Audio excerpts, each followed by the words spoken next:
This conference will now be recorded. Okay, so stress has been a very important factor when it comes to my observations in many of my consultations. For the last more than a decade after I started my practice, before, like when I started my practice in India, we prescribe, okay, somebody is coming with a problem. Okay, we try to understand the dosha analysis and then we give them the treatments for that. We give them the herbs, we do the treatment. But as my practice picked up and I started understanding how underrated is stress in our life. The word underrated means we are not giving the real importance it needs to have. And we are overrating so many other things. For example, if somebody comes to me and tells me I'm having Hashimoto's disease or I'm having thyroid issues, I don't know how to deal with that. So the moment they say, then they will tell that they went to an allopathic doctor or a conventional medicine and they are taking L-thyroxine or Thyronorm or different hormone replacement therapy and they have to live with that. And when I try to understand, is stress really affecting that? And when you look at how stress is influencing our body with hormones, with high blood pressure, with irritable bowel syndrome, when it comes to hair loss in women, anemia, chronic ulcers that they have, inflammatory disorders with the gut. Many of these kind of diseases, I see a lot of influence with stress. And sometimes when patients come and tell me they were working in a job they did not like, and they were having terrible problems with their thyroid or some other hormones, and they changed the job to something that they like, or they moved in with someone that they loved and they are feeling much better, and suddenly all the hormonal problems are changing and they are feeling much better. The health also improved. So coming to a doctor, you cannot prescribe change your job or get along with someone that you love, but you have to. We can only guide them uh, what actions that they can take and what they can control. So in my experience, what I understood, educating a patient about why you should live a life where you can reduce your stress plays an important role in healing than just giving some herbs or treatments. And in fact, when I started Sitaram Beach Retreat, everything that we said here was in such a way that people are able to relax. Because when you come to do Panchakarma is actually a stressful therapy. It's not an easy therapy. Like some of the treatments that we do can be quite intense and hard on the body because we are releasing a lot of toxins from the system. But we design this in such a way that you are connecting with nature, everything is taken care, you're able to relax as much as possible. So when I see that a body that is relaxed releases toxins much faster, and a stressed body is holding on to the toxins much long. So we will discuss some of the aspects of stress. See, there are many definitions for stress, but let us try to understand some of the common definitions. Some of the common definitions are like stress is something where you are and where you want to be, and this gap, you are not happy with it. You're feeling a lot of frustration with where you are, and you want to have somewhere else. So this gap is creating a lot of unwanted turmoil in your mind, and it affects your body. See, our body and mind, it is like hardware and the software. Whatever you're thinking, your body is absorbing it. It's like your thinking is like your USB stick, and our body is it's like a recording storage device. Whatever we are thinking, the more we are thinking about something that is not good, our body is holding on to it. See, so you will see when a person is angry or frustrated, his body will be quite stiff and low, and there is a difference in his body's energy. When a person is excited and happy, there is a huge difference in the shoulders. The shoulders drop, they look up, and suddenly they start singing. There is a huge difference in the whole energy of the body. And our muscles are very sensitive to our emotions. Like with that concept, there are many different techniques like kinesiology or things like, uh, just a minute.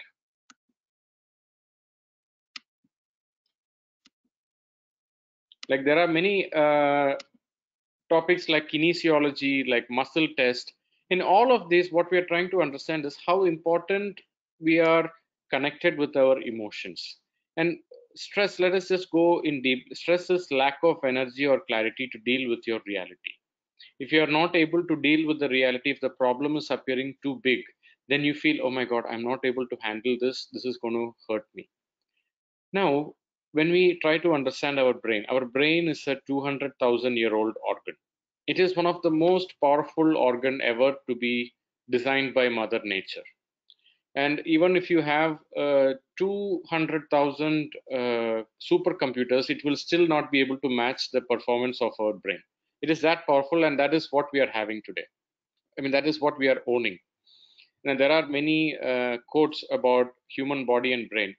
If you are feeling depressed, just go and learn how our body functions. Then you will realize what you possess is something that is a miracle. So you will come out of your depression or things, but you have to learn it from the right source. On the other hand, now the reason why brain was designed and it is still with us is survival. Our ability to survive if something goes wrong. Our brain is not designed to keep us happy. Our brain is designed to keep us alive, survive. When can I get my next food? When can I? What all should I keep to make sure that I'm secure and safe in my life? These are the two main priorities of our brain. Everything else is a luxury.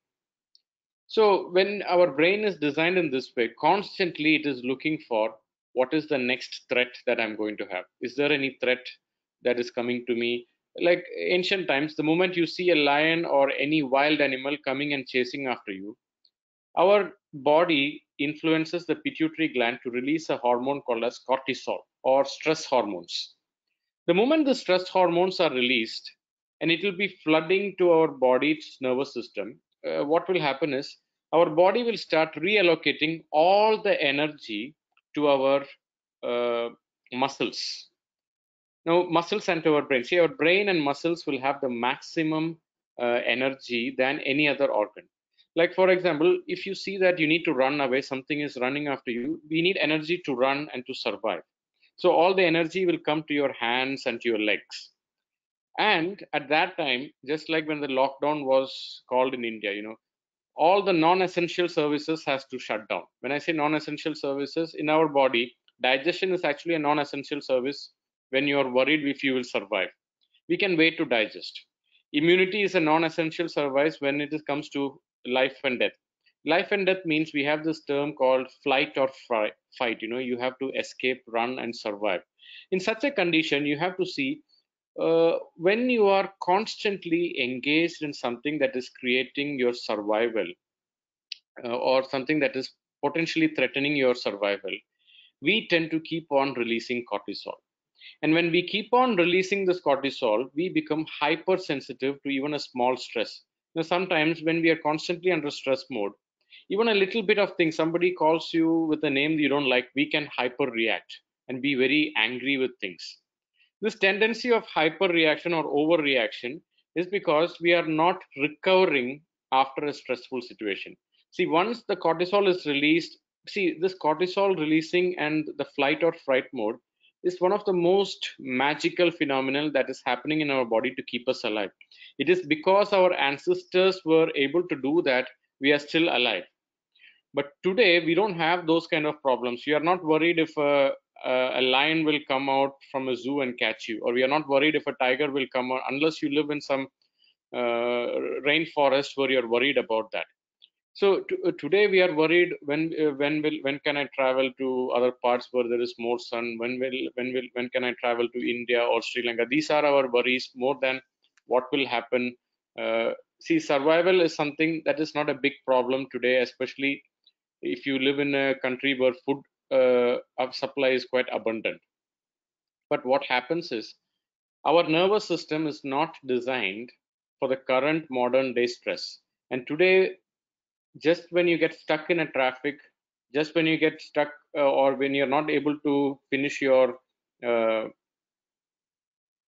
what do you say, when you're not able to finish your project on time, when you're not happy with your colleague, when somebody is blaming you, when you see that things are not going the way you expected, the same cortisol is being released, just like the way our ancestors were releasing cortisol when a tiger or a lion is running after you. And today the difference in stress is much way bigger than at those times. Today you are having constant distractions from social media, the news feeds on fear. The only way news can get our attention is by feeding on fear. And our nervous system is not actually designed to face today's problems that we are seeing. And the best example to understand what the nervous system is facing today, it's like trying to say that you're trying to play a Netflix or Amazon Prime movies or YouTube in the 95 model of Windows. And that is how our brain and nervous system is. Our brain and nervous system is not actually designed to undergo that much amount of stress that we are actually going through. So there is a good news and bad news. The bad news is we cannot update our Windows 95 to the current system, but we can reduce some of the unwanted screening that is going on and make sure we are aligning with what is possible to run through that. So we will go through some of these aspects, and let us try to understand some of the diseases that can create because of stress. See, stress is very good. Like when you go to workout, when you do some fitness or when you do some yoga, when you do some muscle exercises, it is because of the stress our muscles are getting better. It is because when you push a little bit further, we become a better part of ourselves. It is not that stress is bad, but when you are constant, like for example, if you constantly lift weights and if you are not relaxing, what will happen is you will get a lot of injuries. But there is a necessity that after every stressful incident, you need to relax, rejuvenate, and whatever cortisol is being released, that has to be eliminated or recuperated. But if you're constantly indulging in a stressful pattern, when you're constantly facing triggers that is stressing you, and this cortisol can stay in our body, in our muscles, and we become constantly alert, and our ability to go to sleep is affected, our digestion is affected. See, when a dog is running after you and you are so worried and you're running for your life, at that time we are not worried about the bacterial infection in our feet. At that time we are not worried about what is a fungal infection. So that is why once you handle and deal with the stress in a healthy, effective way, your immunity and your digestion and your metabolism gets a huge upgrade. And one thing I have noticed, people who tell me about weight loss, they say that, doctor, I tried eating healthy, I'm exercising a lot, but still I'm not able to lose weight at all. And if you speak to them a little longer, then you will start understanding how much stress they are holding on to themselves. Now, when I say stress, it could be a little thing. Our brain is a control. Before getting into Ayurvedic concepts, I'll just understand a little bit of the physiology. See, our brain loves to control. The moment you see that you're not able to control something, there is an uncertainty that comes inside us. And this uncertainty, sometimes it can create a lot of turmoils and we feel not so safe about life. And this is when the cortisol can be released. Just like the Pavlov's dog theory, this is one of the most profound experiments that was done to understand our human behavior. And also, it's funny that we found it from a dog, but it's the same that how we also behave. Like there was a bell, there was food, and there was a dog. There was bell, there was food, there was a dog. There was a bell, but there was no food, but still the dog started salivating. The same way, if you constantly indulge in getting into small triggers that is stressing you, you are reinforcing that pattern again and again and again, and then it becomes difficult for our nervous system to relax. And in such situation, we end up into many different stress coping mechanisms. Some people get into smoking, some people get into sweets, some people get into chocolate, some people get into alcohol, some people get into social media. Now social media is a great non-prescription anxiety and antidepressive drug. Scrolling through whatever that is, it is keeping you numb. And some people go to psychiatrist and they give them antidepressants. And the funny thing is, I see a lot of patients, they come and say, I'm having depression and I'm still taking antidepressants, which is like they're still taking antidepressants, but still they're not out of depression. Now, the reason why this is happening is antidepressant is only numbing your feedback system. It is like taking coffee. What coffee does is, when you're tired and when you drink coffee, the caffeine goes and numbs your feedback system that tells your brain you're tired. It is not that you're getting more energy. It is just like you're driving your car and you see your fuel tank is empty. if you break that indicator that is telling you the fuel tank is empty, that is what an antidepressant does or a caffeine does. It is making you forget that you are tired. But the truth is still there. It's like there is something that is smelling not good, but you just put some deodorant under your nose. But that problem is not solved at its thing. So when people indulge in this, emotional eating happens, smoking happens. See, when people smoke, they say that I feel more relaxed. And the funny thing is, when somebody has a coping mechanism with smoking, when they get stressed, they smoke. And if you tell that person, if you smoke, you'll get cancer, what will happen is they get more stressed. Oh my God, I'm going to get cancer. And then they will again start smoking because it's like a rabbit hole. It's like they cannot come out of it. The same with sugar. The moment they feel unsafe or insecure, sugar keeps them feel safe, because the moment you eat some sugar, our brain feels that I'm storing energy to face the problem. We are designed from our ancestral patterns. Sugar means I'm having energy, sugar means I'm feeling safe. Anything that is sweet means that is nourishing me. That is why in Ayurveda it is told that whenever you feel anxiety, taking sweet will help to reduce your anxiety. Because ancient times, by the way, when Ayurveda was not written, at that time we didn't have Ferrero Rocher or Kinder or heavy sugar stuff or tiramisu. At that time, the only sweetener that we had was maybe honey or something that you can get from plants, or things like stevia, which is a very mild sweetener. But today, the content of sweet that we are taking is actually, it is numbing you completely. And how to come out of this pattern? First thing we have to understand, I don't want to live a life with stress anymore. This we have to just make a decision. Now, how we will come out of it? We will talk about how, but first decision is, I want to live a life where I'm relaxed. I want to be happy. I want to enjoy life. See, we have to understand, just by being stressed, we are not going to get more things done. Getting more things done and being stressed is it's nothing great. See, when you talk to people who teach about creativity, who teach people about being in a when you have to focus on a lot of wonderful things, what we have to understand is creativity is not possible in effort. Effort is the biggest enemy of creativity. Now, when I say effort is the biggest enemy of creativity, see, you cannot push yourself to be creative. It is something that happens naturally. And this natural state is when we are in a relaxed form. When I say relaxed, your shoulders are relaxed, your muscles are relaxed, you're calm in mind, you're not worried what is going to happen next. And this constant worrying, I'm not able to control what is going to happen. This sense of relaxed state is so important for good hormones to be released in our body, serotonin to be released in our body, improved metabolism, and a lot other wonderful things. So we will focus on 3 to 4 aspects on how to deal with stress. At first, we will start with what I call it as lifestyle. And if you listen to many Ayurvedic doctors, so many Ayurvedic doctors, whenever they talk about the things about daily rituals, daily habits, or things like dinacharya, for example, they all will be talking about waking up before sunrise. This is something where many doctors will be talking about. Now, waking up before sunrise, what is the best time? Now, even when I was studying Ayurveda, people will tell me, if you wake up before sunrise, things are going to, and I used to find this is so boring. We just need to sleep for 6 to 8 hours. What's the big deal about waking up before sunrise? And when you read many articles by psychologists who studied people who are very happy and who are able to not come out of no who are not prone to depression or anxiety, there are articles which says that people who get up before 6 a.m.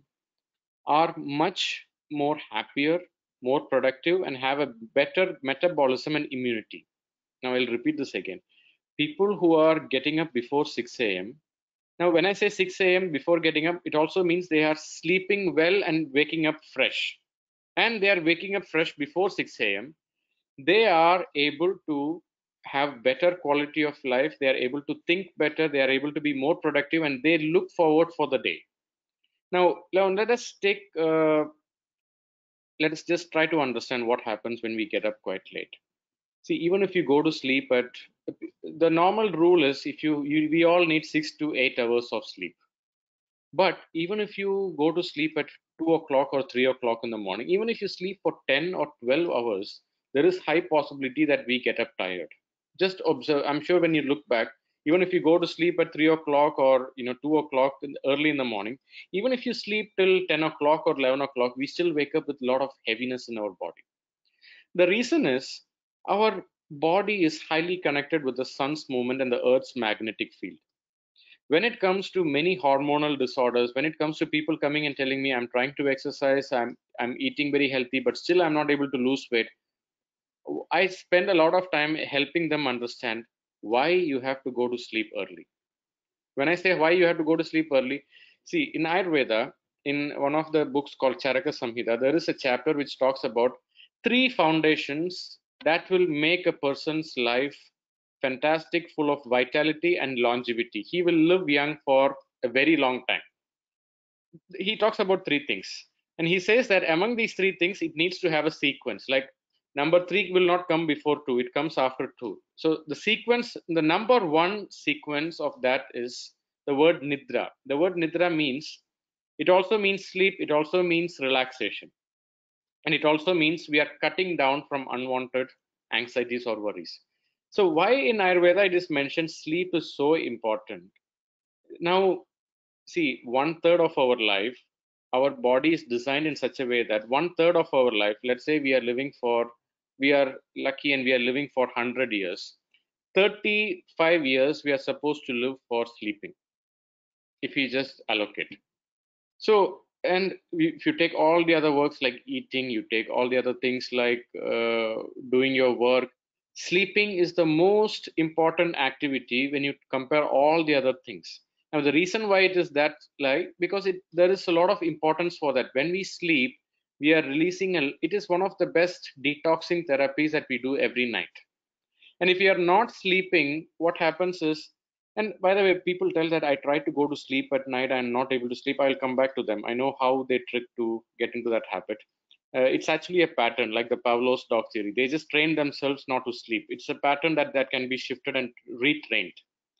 So when you sleep, what is happening is a lot of plaques that are formed in our brain are being released and it is being rejuvenated. And our liver function is fantastic when we go to sleep, especially during midnight. As per some of the best doctors, what they say is if you can get into deep sleep mode between 10 p.m. and 2 a.m., some people say it's between 11 p.m. and 3 a.m., but we can consider from 10 p.m. and 3 a.m. If you are able to get into deep sleep mode between this time, your rejuvenation, detoxing, your liver cleansing, your brain cleansing will be at its best.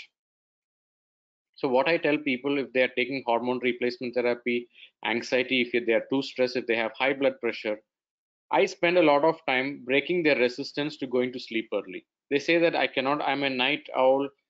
This is the only time after my kids go to sleep, I can stay at work and walk. See, what people say is when they get up in the morning, they say that I can spend 5-10 minutes more to sleep because sleep is so important, I can't wake up. You shift that same mindset for the night and try to get up early and get the things done. Your kids are still going to be asleep in the morning. We can get up early in the morning and get it done. And try this. It's not necessary if you have a habit of getting up at 8 o'clock in the morning. Now start with 7 o'clock for next 1 week, and then slowly get to 6 a.m. and then slowly get to 5 a.m. If you can reach that, you will be doing one of the best gifts. And this is getting up at 5 a.m. and going to sleep by not later than 11 p.m. I would say 10:30 is one of the best powerful insurance policies you can have. This will improve your immunity, this will improve your longevity, this will improve your long-term memory, and your focus will be best. See, there are researches done. If a person is not sleeping for 24 hours and if he's driving, his cognitive skill is equivalent to a person who is really, really drunk. If you're not able to sleep for 24 hours, a driver who is driving without sleeping for 24 hours and a person who is drunk, there is not much difference. And if you see more, if you look at the statistics, so many car accidents are happening because of lack of sleep. Some of the the nuclear disasters that has happened in the history is actually the person who was involved was lacking sleep. And if you lack sleep, for especially for both men and women, this makes such a huge shift. The secret of a good metabolism, good energy, good focus, it all zeroes down to how good you are focusing your life to go to sleep. Now, people say, Doctor, it's so difficult for me to go to sleep on time. What that person is saying is, I trained so hard in my life to stay awake at night. And now I find it quite difficult to change that pattern. That's all they're saying. It's not that they cannot go to sleep, it's just that they trained so hard. Now the body is finding it difficult to change that pattern. Now, how to change that pattern? What we have to do is prepare in our mind and we plan the day. When we say plan, okay, it's quite interesting. Being an Indian and telling Germans how to plan, it's quite interesting all the time. But what I'm trying to say is, when it comes to sleeping, we rarely plan it. Now, some of the greatest thinkers of the world that we've had, people like Marcus Aurelius, who was a Stoic, he was the emperor of Rome in 13th century. And people like them, they would say that they plan for their sleep in advance. Like sleeping is something that they look forward, like no matter what happens, they keep the setting in such a way that I'm going to sleep. So what are some of the planning that we can do? It can start with get rid of the smartphones, social medias, news channels, all the conversations that will create unwanted excitement. Stop all of this from after 9 o'clock, at least 2 hours before, and then have a light dinner at least 2 to 3 hours before you go to sleep. So try to have an early dinner, and lighter the dinner, better the quality of your sleep. The more, see, if you're finding it difficult to put on weight, one of the best things you can do is have heavy late night dinners. But that will not be a healthy weight. That will be just whatever you eat is just storing up as fat. But that's not a healthy weight. Try to have early dinners, which is very light, and avoid late night dinners, and then prepare to sleep from 9 o'clock. Prepare your mind, dim your lights, avoid alcohol, avoid caffeinated drinks, and avoid conversations that are exciting you, enlightening you. Avoid watching things that are like reading books that are heightening you. One thing, especially when I have jet lags, one thing that I do is I read things that are quite boring in nature. Or I think about some of my physics teacher who bored us to death that we have to fall asleep. There's no other choice when you sit in that classroom. So, look back at the time when you are quite sleepy. That way, your ability to fall asleep will be good. See, if you are going to sleep by 10:30, if you're getting a natural sleep, that is also a sign that your body is very good and your lifestyle is very good and your life is also going good. But if you're staying awake, worrying what is happening at night, that means something is not happening in your life. See, when you look back, or even if you're feeling quite healthy, some of the habits of the healthiest people that you'll see is whatever that happens when it comes to sleeping time, they will keep everything out. Sleeping is their priority. Now, why I say this, sleep, like I said, stress is an underrated factor in many of the human problems. Sleep also is a huge underrated thing that is told today. And sleep, once we get into the habit of sleeping on time and then waking up early in the morning, just try it. I will share one PDF. It's just like a habit formation thing. There are, okay, some people say it takes 21 days to form a habit, some people say 66 days, some people say a habit is formed as long as you're doing it. The moment you break it, there is a pattern to break it. So there is no such thing. But let's just take 66 days. I will give you a PDF. You take a printout and write down every night I go to sleep at 10:30, I wake up at 6 a.m. And every time you do that, you put a cross and you put it there so that it is like a reward. We love to, the moment you start something, we want to finish it. We want to complete it. That's how our brain is. So this is something that we follow. So the moment you do that, one moment you put one cross and the second cross, then you are rewarded. No, I want to continue that streak. I don't want to break that chain. So this is some of the techniques that you can follow. I'll be sharing that PDF at the end, or Katharina will put it in her blog in the Noivege website. You can access it from there. Now, another thing about good sleep. See, how to prepare for good sleep is also how to live a life with less stress. So when we get up fresh, our ability to deal with stress, when we wake up fresh, our ability to deal with stress is also good. So if you listen to some of the people who are very productive, I was reading some of the top CEOs, they wear the same shirt every day so they don't have to waste their time deciding what to wear.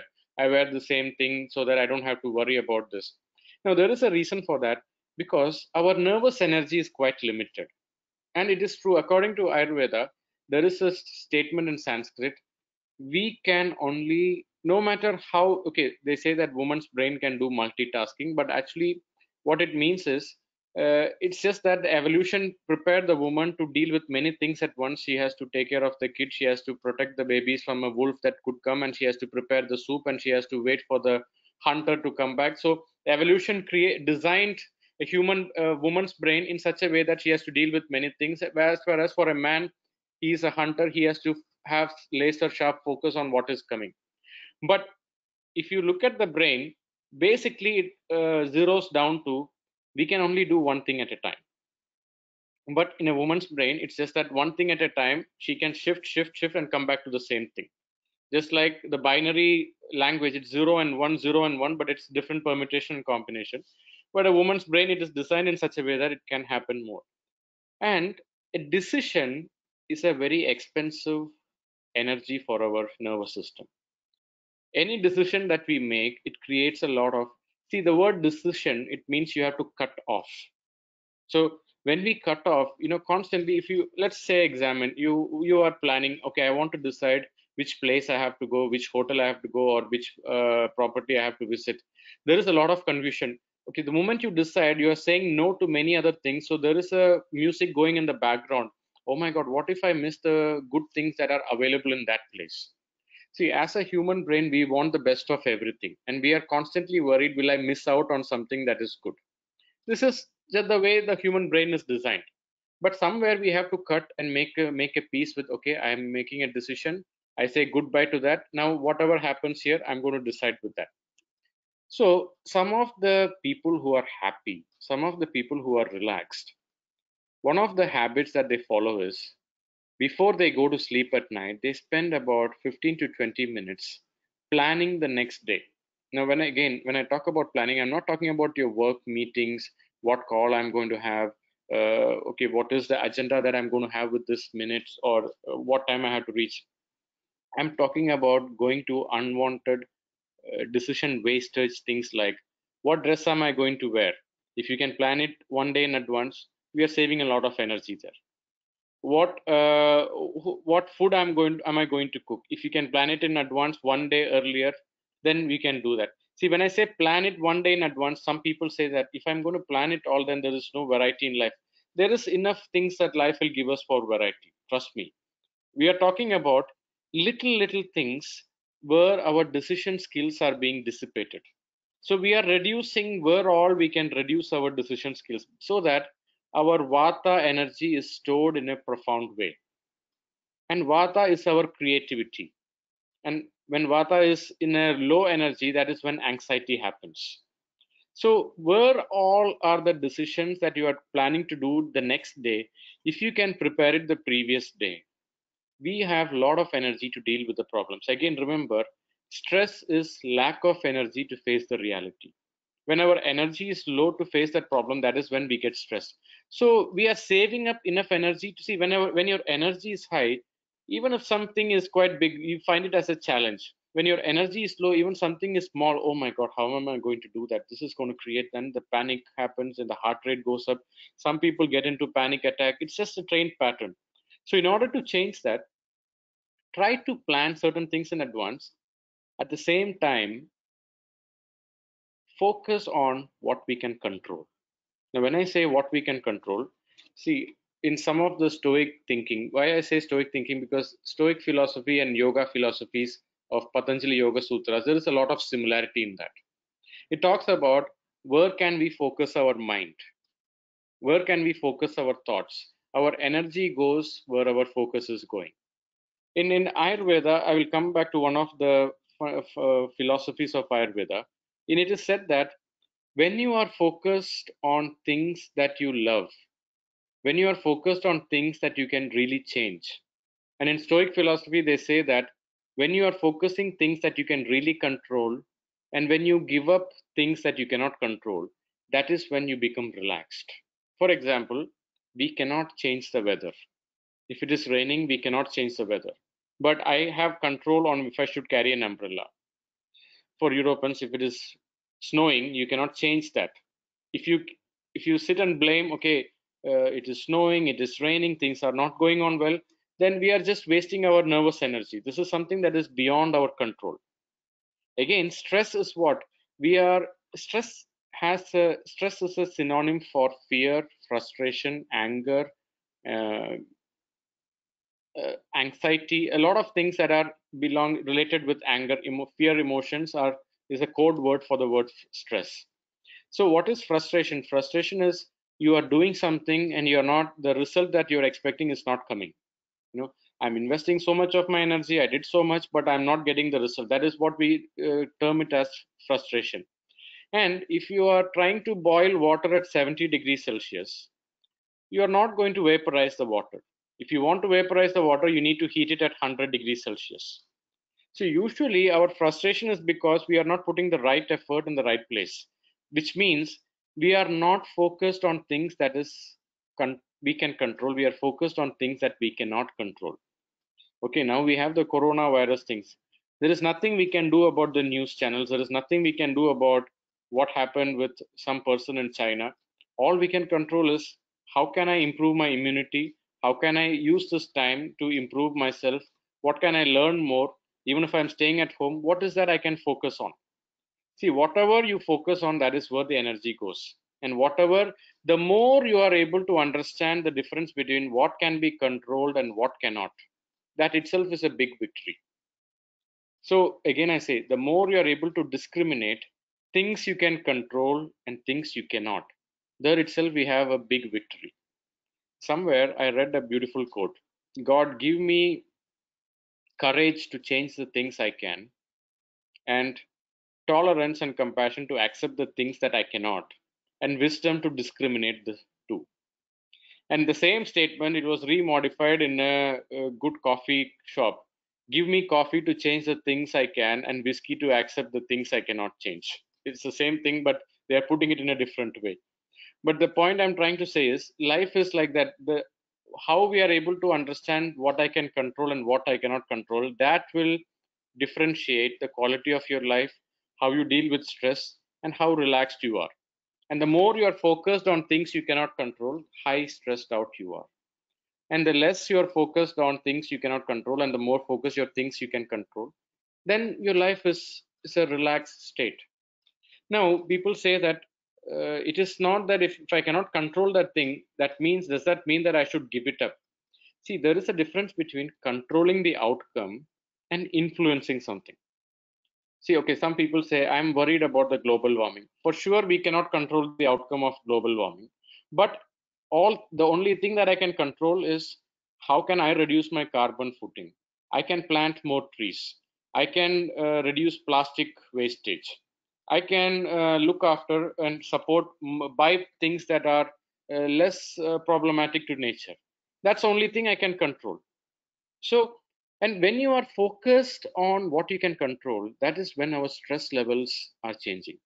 And one thing that is mentioned in the one of the beginning chapters of Ayurveda, for a healthy person, he has to align his work or whatever he's doing, he has to align with three things. And these three things comes again in a sequence: dharma, artha, and kama. The word dharma means your life purpose. Artha means material wealth, and kama means fulfillment or pleasure. Whatever you are doing, if you are aligning with your soul's purpose or your life purpose, you feel happy about it. But even if you are doing, even if you say, okay, let's say that for me, drawing is my life purpose. But if you are drawing and if you are not getting paid for it, then it's just a hobby. Then you will get worried to, you need security for that. But if you're getting so as long as whatever you're doing, it is aligned with your life purpose, it is giving you enough job security or security to, financial security, and if it is giving you fulfillment, that way we will release a lot of good hormones in our body. We will be much more happier in life, and then our life will be much more full of vitality. And see, this was told many hundreds of years ago, and this is one of the ways to reach your ultimate self realization. Now, if you don't like your job, that doesn't mean you go and submit your papers, I'm going to quit the job. Now, what we're saying is, at least start doing something that you're passionate about. When was the last time you did something that that made you happy? See, every people who are relaxed and happy, they all indulge their time, invest their time in doing something that makes them happy. It could be singing, it could be dancing, it could be drawing, it could be going for a nature walk. It could be also spending time with the people that you like and you are having a get together. And allocate a time in a week where you are spending time with people you like, and also you are spending time in doing what you like, learning something new, and that gives you happiness. It is so important that we invest time in that, and that is what this means. And slowly see how you can start getting money out of it, and slowly see how this is giving you fulfillment. See, no matter how well paid you are with your job, if that is not giving you fulfillment, then it's worse than failure. That is why today we have so many chronic fatigue syndrome. They are doing it, but they feel they are not being rewarded in a spiritual way. There is a limit how much material satisfaction can give us. There is something beyond that, and at the same time, on the other hand, there is also a limit how much fulfillment without security or other aspects is also not good. At the same time, financial security and fulfillment, these are like the two wings of the bird. You cannot just fly with one bird. And that is what in Ayurveda it is saying, that you need to have all these three things in alignment. And no matter what state we are, what stage we are, we can take little baby steps to reach there. And the idea is, we are not focused on the outcome, we are focused on what can I control. And that way we are reaching there. And I will talk about some of the herbs.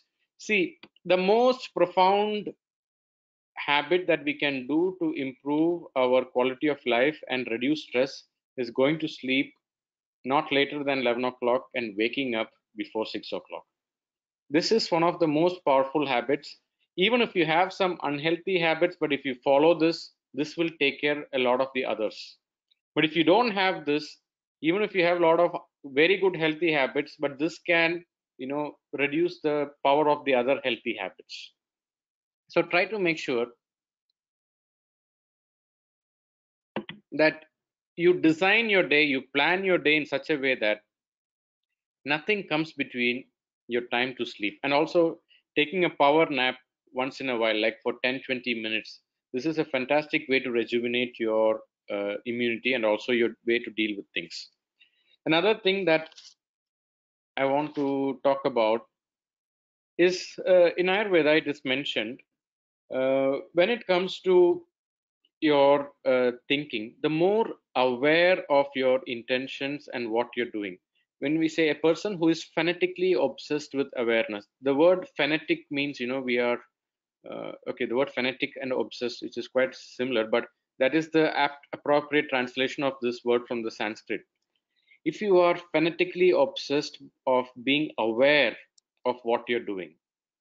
Now, when we say fanatically obsessed and aware of that, for example, there is a word in Ayurveda called as Pratnyabarada. Pratnyabarada means, even though I know I'm having diabetes and I'm eating sugar is bad for me, but I'm still eating that. That is called as Pratnyabarada. And that is because there is lack of awareness. See, the cigarette companies, what they're saying is, after they were enforced, by the government to put photos of people with, that cancerous gums and lungs and babies who are deformed, their sales have reduced because the awareness that this can create cancer is very high. And on the other hand, if you go to a casino in Las Vegas, you will never see a time clock because they don't want you to be aware of the time. They want you to spend there and spend as much money as possible till you become you can spend all that you have.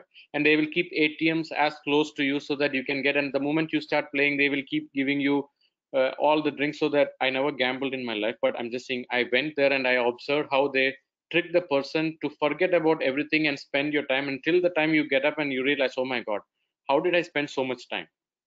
The same way, we have to trick ourselves to become aware of some of the worst things that can happen because of our unhealthy habits. And the more we are able to spend our energy to be aware of things that are unhealthy, we will slowly get out of it. Now, that is one of the benefits that we need to have. So, one person said, if I'm going to eat something unhealthy, I make a call. I'm going to eat something that is so unhealthy for my body, but still I'm eating it. It's just a call. Once you do that kind of a claim, we feel that, oh my God, this is not good for me. So I want to get rid of that. See, we all love to be accountable. We humans love to be accountable to things. And when we are watched, we want to look good. We want to be, in the best books. This is just a human need to be in the tribe. So if you want to come out of some unhealthy things, be very aware and try to, you know, tell the some of your friends or some people who are close. Now I wish to do this, and this is what I am trying to commit myself to. That way, you're able to come out of that. And then, so we spoke about awareness. Bring your awareness. Anything that you're eating that is unhealthy, anything that you're drinking that is unhealthy, anything that you're doing that is unhealthy, just be aware of it. Because when you constantly become aware of it, it's like, if you are getting bullied, and what happens is, if you constantly fight with that bully, how can you do this, how can you do this? And you give a lot of fighting back, even though the bully is stronger than you, at one point of time he will give up because he sees that it's not so easy to manipulate. The same is with our ability of awareness. Awareness is like fighting that pattern in our mind to go to that shortcut method. See, any person who tells you I'm doing something that I'm not happy about, I'm guilty about, what that person said is, at that time, I suppressed my awareness. I suppressed what is not good for me because that helped me to forget about the consequences, just to go ahead with that. So try to bring your awareness as much as possible in what you're doing. The moment you see you're going back to an unhealthy thinking pattern, unhealthy stuff, just bring your awareness. Don't fight that bad pattern. Don't fight that emotion. Just bring your awareness. Awareness is like, okay, now I am going to log it. Not that it's going to affect your appraisal or your paycheck, just logging it for your own benefit. And that way, we slowly say goodbye to things that are unhealthy. We slowly say goodbye to habits that are not healthy. And then you start respecting yourself. You start accepting things that are good for you. And I will talk about some of the aspects of herbs that are used in Ayurveda for dealing with stress. There is one herb I'm sure many of us know about it. It's called as ashwagandha. Ashwagandha is a wonderful herb, but please do understand it is not something that can be taken for people who are having very weak digestion. If your digestion is really weak, it is better to avoid it. But at the same time, people who are having tendencies like irritable bowel syndrome or such things, for them ashwagandha, I have seen it is giving very good result. Another herb is called as Brahmi. Brahmi is very good to improve your focus, your memory, and also your intelligence. This is also a very sattvic herb. This can be, you can search it in the internet. This can be taken to improve, especially if you are into a thinking job. But today we all live in a thinking job. There's no one who's doing a headload workers. So if you want more focus and energy to get things done with a lot of your thinking and analytics, I would recommend taking some Brahmi. Another one, okay, something that you can use is chamomile. Chamomile tea is something that is like a mild, it brings down our tendency of anxiety. So that is something that you can have. And if you can get some fennel seeds also, that is fantastic. If you're having a habit of smoking, try to chew fennel seeds. This could be a good small substitute for the tendency of smoking. And then doing pranayama, breathing exercises, and also physical exercise. See, when a person says, I'm not able to sleep well, what that person saying is, my body is not tired, but my mind is tired. When your body is tired, you go to sleep naturally. So you have to spend some time to exercise. Exercise is a fantastic therapy to improve the quality of your muscles, and your muscles are the organ of longevity. So get into the habit of exercising, but at the same time, exercise should be your half your strength, which we discussed in one of the previous lectures. And then pranayama, there are various pranayama, because talking about pranayama is beyond the scope. And I think there are many yoga lectures which talks about pranayama.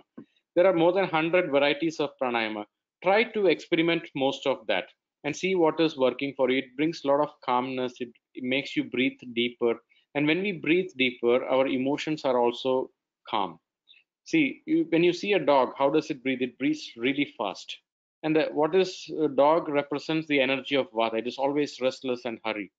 And on the other hand, when you see an elephant, it is so calm. And when you see a turtle, it is so calm. The breathing rate of a dog is 32 breaths per minute, and the breathing rate of a turtle is 3 per minute.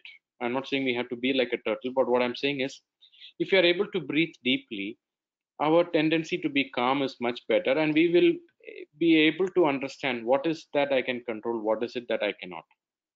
And of course, if you have a place nearby where you can do Ayurveda therapies like Shirodhara, going for an oil massage, these are fantastic.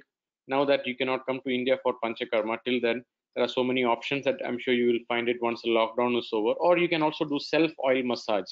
This is a fantastic technique. And with the food, avoid binge eating, avoid excess sugar, excess alcohol. All this, if you do it once, it's okay. But if that has become a pattern, get out of that as soon as possible. This is not healthy. And then life is, I think that's it. I think we covered. We have few minutes for question and answers.